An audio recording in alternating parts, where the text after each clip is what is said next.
কূর্ম অবতার হলেন ভগবান বিষ্ণুর দ্বিতীয় অবতার এবং মৎস্য অবতারের মতো কূর্ম অবতারও সত্যযুগে আবির্ভূত হয়। আজকে আমরা জানব কেন ভগবান বিষ্ণু কূর্ম অবতার রূপ ধারণ করেছিলেন।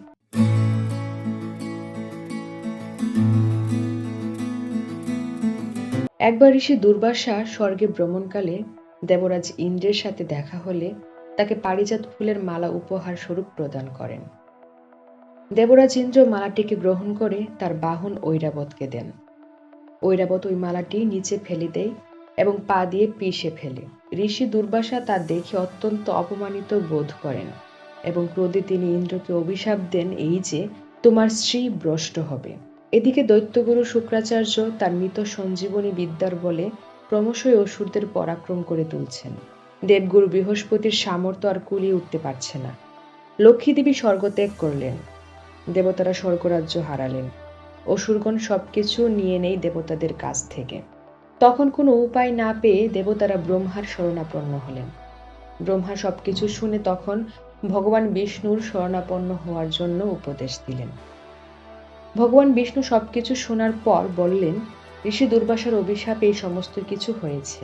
সমুদ্র মন্থন করতে হবে, কারণ স্বর্গের সবকিছু পাতালে গিয়ে স্থান নিয়েছে। তো তোমাদের ক্ষীর সমুদ্রে সমুদ্র মন্থন করতে হবে। সমুদ্র মন্থনের জন্য মন্দার পর্বত এবং বাসুকীকে দরকার পড়বে এবং সেই সাথে অসুরদেরকেও। তাই তোমাদের কাজ হবে অসুরদের সাথে সন্ধি করা। দেবতারা তখন অসুরদের সাথে সন্ধি করে এবং অমৃতের লোভে তাদেরকে সমুদ্র মন্থনের জন্য রাজি করায়।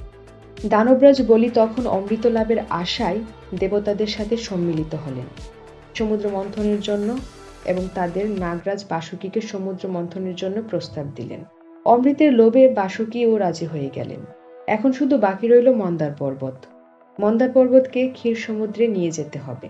দেবতারা এবং অসুররা মিলে যখন মন্দার পর্বতকে তুলে আনতে ব্যর্থ হলেন, তখন ভগবান শ্রী বিষ্ণু গরুরকে আদেশ দিলেন মন্দার পর্বতকে তুলে নিয়ে আসার জন্য।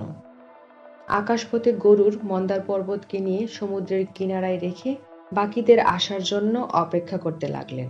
তারপর দেবতারা এবং অসুররা মিলে বাসুকীকে মন্দার পর্বতে জড়িয়ে সমুদ্র মন্থন শুরু করলেন। কিন্তু তখন দেখা গেল আরেক বিপত্তি।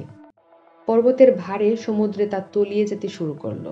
তখন ভগবান বিষ্ণু বিশাল এক কূর্মরূপ ধারণ করেন এবং তার পিঠে পর্বতকে তুলে ধরলেন। এর ফলে সমুদ্র মন্থন শুরু হলো। দেবতারা তাদের স্ত্রী ফিরে পেলেন। মূলত এই কারণে কূর্ম অবতার ধারণ করতে হয়েছিল। সমুদ্র মন্থনের ফলে দেবতারা কি কি লাভ করেছিলেন তা আমরা অন্য একদিন জানব। আজকে আমরা জানলাম কূর্ম অবতার কেন এসেছিল।